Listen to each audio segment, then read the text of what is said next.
Accueillons Gaëtan Powys. Merci, cher Gaëtan, d'être avec nous.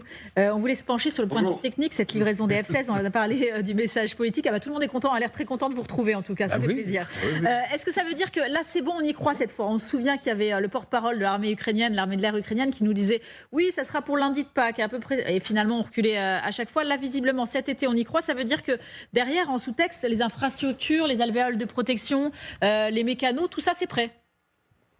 Alors justement, c'est un peu la question, puisque actuellement, les informations qui ont été fournies donc, par Anthony Blinken, le secrétaire d'État, et par un joint statement danois, hollandais et américain, on est simplement, c'est une ou deux phrases, un grand maximum, on est simplement sur le transfert a été effectué.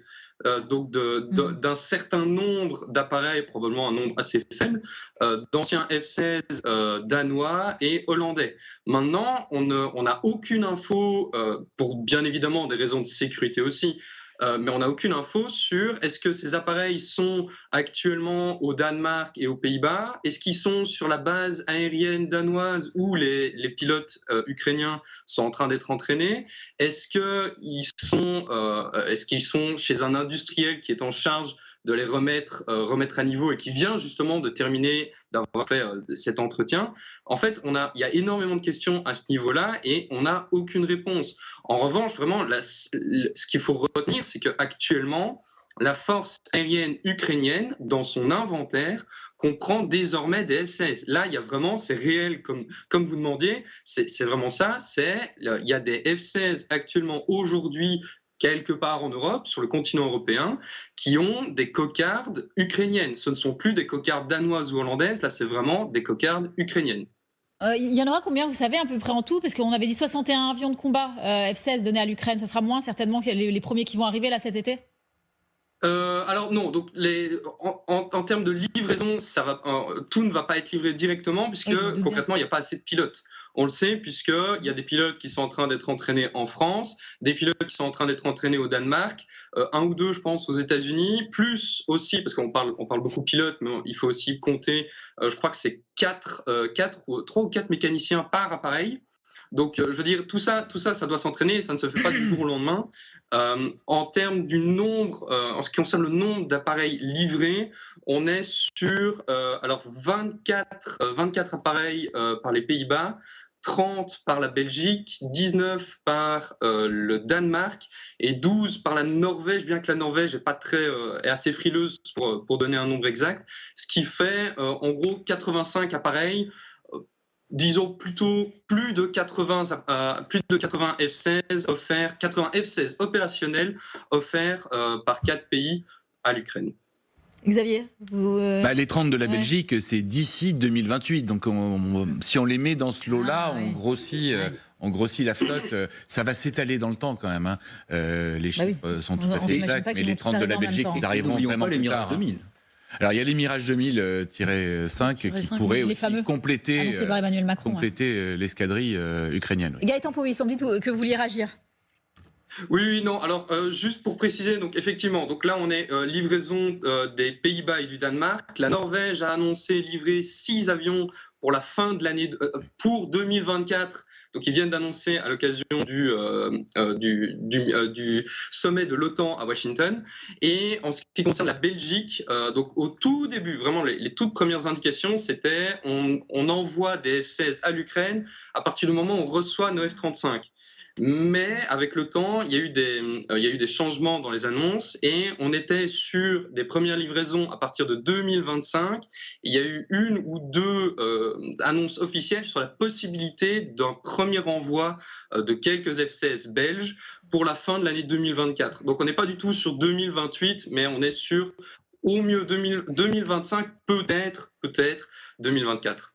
Merci pour ce point très complet. En tout cas, est-ce que là, aujourd'hui, les F-16 auront un intérêt qui aurait pu être aussi grand que si on les avait eus il y a 6 mois? Je vous pose la question aussi parce qu'il y avait bien évidemment ces brigades ukrainiennes qui récemment, il y a quelques mois déjà dans le New York Times, disaient maintenant c'est trop tard les F-16. Est-ce que là, donc on pense toujours quand on pense F-16 à défense antiaérienne, appui au sol, on délivre des bombes guidées. Est-ce que là, ça aura un intérêt par rapport à ce moment du conflit, à ce qui se passe sur le terrain, Gaëtan?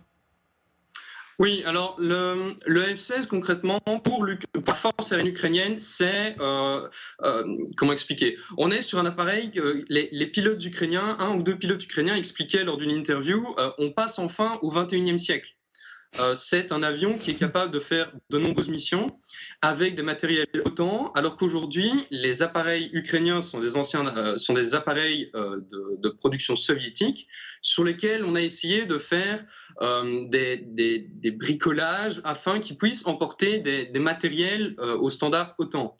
Mais, par exemple, là où on est sur par exemple, le MiG-29 et le Sukhoi 27 peuvent tirer le missile AGM-88 ARM, donc un missile anti-radar, pour faire des missions anti-radar et aveugler les défenses antiaériennes russes.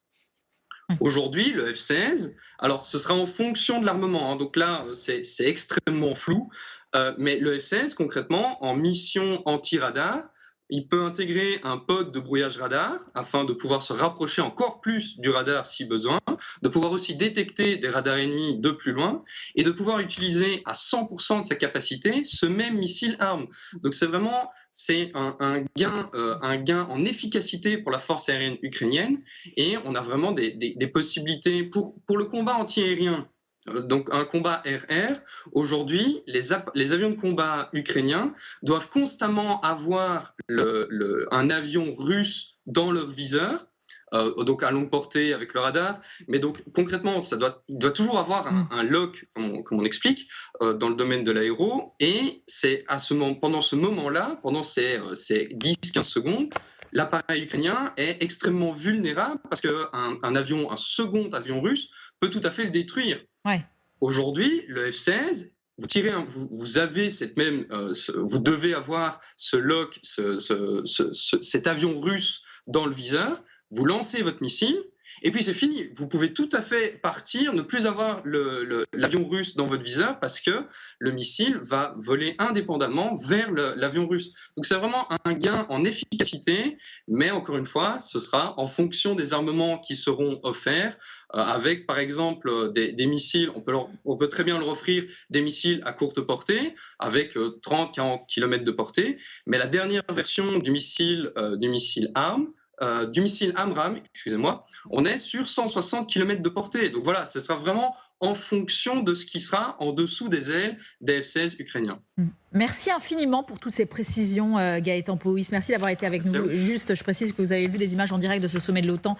Bien évidemment, dernier jour aujourd'hui, s'il y a des prises de parole et des déclarations fortes, on suivra ça tous ensemble. Isabelle Dufour, à ce moment du conflit, là où on en est, où ça pousse du côté de Kharkiv, où Chassiviar et Claire Cambier nous l'expliquaient hier, ça tient quand même un peu. Hein. Ils arrivent à tenir, les Ukrainiens, même si c'est compliqué, même si il y a eu des retraits de troupes au début du mois.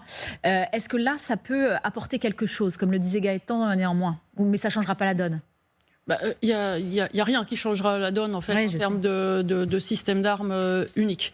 Il faut être clair là-dessus et le marteler. Ouais, donc c'est pas un système d'armes aussi performant soit-il qui va renverser le cours de la guerre. Ça existe très très peu dans l'histoire. Et donc oui, ça va quand même changer les choses pour les Ukrainiens, puisque ça va empêcher les Russes de pouvoir utiliser le ciel un peu comme ils le veulent. En ce moment, on voit beaucoup d'incursions d'appareils russes, pilotés ou non, très en profondeur dans le territoire ukrainien, ce qui leur permet d'avoir du renseignement et de cibler des unités, de l'artillerie, un peu tout ce qu'ils veulent. Donc, il n'y a pas que la capacité de frappe, il y a la capacité de renseignement russe aussi qui sera bien amoindrie, ou du moins on l'espère, par les F-16. Mais comme le soulignait votre intervenant, et c'est un point très important, les F-16, c'est pas tout, c'est qu'est-ce qui sera livré avec, en termes de capacité de détection, d'autoprotection, de brouillage, évidemment de feu, et en termes de règles d'engagement. Ouais, là, c'est la grande inconnue, ça encore. Alors là, c'est la grande inconnue même. Sur tous ces points-là, il y a pire, qu'on aura les... Pardon ? Pour le moment, il y a pire. C'est des discussions qui doivent avoir lieu d'ailleurs à Washington. C'est ça, sur la rencontre Zelensky-Biden. Je pense que c'est un gros point qui sera discuté. Qu'est-ce qu'on peut frapper, avec quoi Pour utiliser pleinement les F-16, il faut que les Ukrainiens détruisent les capacités anti-aériennes russes. Tous les systèmes de missiles antimissiles, S-300, S-400. Y compris en territoire russe. Et qui sont pour la plupart en territoire russe, hors de portée de ce qui est autorisé pour le moment pour les frappes, notamment les frappes avec les HIMARS américains. Pour le moment, par exemple, les attaques MS ne peuvent pas, qui ont été livrées aux Ukrainiens, ne peuvent pas frapper sur le territoire russe. C'est interdit par les Américains. Or, ce serait la seule solution pour détruire de manière efficace tous les systèmes antimissiles. Et si jamais c'est pas fait, ça veut dire que les F-16 ne pourront pas s'aventurer au-delà de grosso modo du Dniepr à peu près. Si on regarde la carte, l'ISW a publié une carte ce matin, ça va même jusqu'à Kiev en fait, les systèmes de défense anti-aériens russes. Donc tant que ça c'est pas fait, il n'y aura pas 64% du territoire ukrainien. Oui, c'est ça, 64% qui serait couvert. Avec si les Américains les autorisent à utiliser les attaques MS pour frapper en territoire russe sur ces cibles-là, on passe à 38%. Donc, vous voyez qu'il y a quand même une très très grosse différence, et c'est la grosse différence d'efficacité que vont permettre les F-16. Et pareil sur les munitions. Les missiles qui portent le moins loin vont à 50 km, les missiles les plus perfectionnés, s'ils sont livrés, vont à 160. Toutes ces données-là, on ne les a pas pour le moment. Voilà. On ne sait pas quels systèmes d'armes vont être livrés avec l'avion. Donc c'est encore très, très, très difficile. Et puis évidemment, il y a toujours le problème des pilotes et des mécanos. Ça, c'est quand même un problème encore important à régler. Oui, parce qu'on dit un avion de combat, c'est 2 pilotes et 5 mécanos à peu près, non? Oui, 5 mécanos, c'est sans doute le minimum en mission de guerre. Ça va de 5 à 10, je pense. Mais par exemple, une petite chose toute bête, avant de laisser la parole à Marc, les Ukrainiens sont habitués à voler en kilomètres-heure et en altitude exprimée en mètres. Oui. Sur les appareils américains, sur tous les appareils occidentaux, ça va être en nœud, comme dans la marine, et en pied pour l'altitude. Donc ça... Quand on a le temps, quand on peut faire la conversion, ça peut aller, ça pose aucun problème. En mission de guerre, les réflexes doivent être instantanés. Et là, quand on lit un cadran, on peut très facilement se tromper et ça peut être dramatique pour les pilotes ukrainiens. Rien que ça, qui est une toute petite chose, est très importante. Il faut vraiment qu'ils s'habituent à changer d'univers. Et puis, comme le disait Gaëtan tout à l'heure, on est dans un avion du 21e siècle. Eux pilotaient jusque-là des MiG-29 ou des Sukhoi, qui sont des avions du 20e siècle. Très très vite, parce que je voudrais qu'on parle du communiqué d'OTAN face à la Chine. De fait, c'est pour ça que tout à l'heure, on parlait de ce mécanisme escalatoire, parce que tout ça est notamment frappé, ce qui est indispensable pour que ces avions puissent être utilisés pleinement, les bases de missiles en territoire russe, c'est-à-dire pas dans les territoires ukrainiens occupés. Et là, on est dans l'escalatoire. Risque d'enclencher un mécanisme incontrôlé. D'où... Voilà. Après, on peut imaginer qu'ils les utilisent de façon totalement différente aussi. Hein. Là, on parle que de suppression des défenses aériennes ennemies, mais peuvent aussi... avoir des concepts d'opération très innovants, comme ils nous ont habitués. Est-ce que là, ils auront l'aval des fournisseurs de F-16 et de l'OTAN et des Américains? C'est pas certain, mais on peut aussi imaginer qu'ils fassent de l'appui-feu ou ce genre de... L'appui-feu, ils peuvent pas, parce que sur la ligne de front, alors là, pour le coup, ils sont en plein dans les radars de défense antiaérienne. Oui, enfin, après, on a vu que les capacités antiaériennes russes étaient quand même vulnérables. Donc, oui, bien sûr. C'est un risque mais les Ukrainiens aussi, parce qu'on a vu il y a une semaine que des avions russes, on peut mener des raids en profondeur en territoire ukrainien pour détruire des bases, détruire un certain nombre d'appareils. Et la question de ces F-16, ça va être de les protéger. C'est pour ça que je parle de l'importance de les protéger, y compris physiquement au sol. C'est là où ils seront les plus vulnérables, en fait.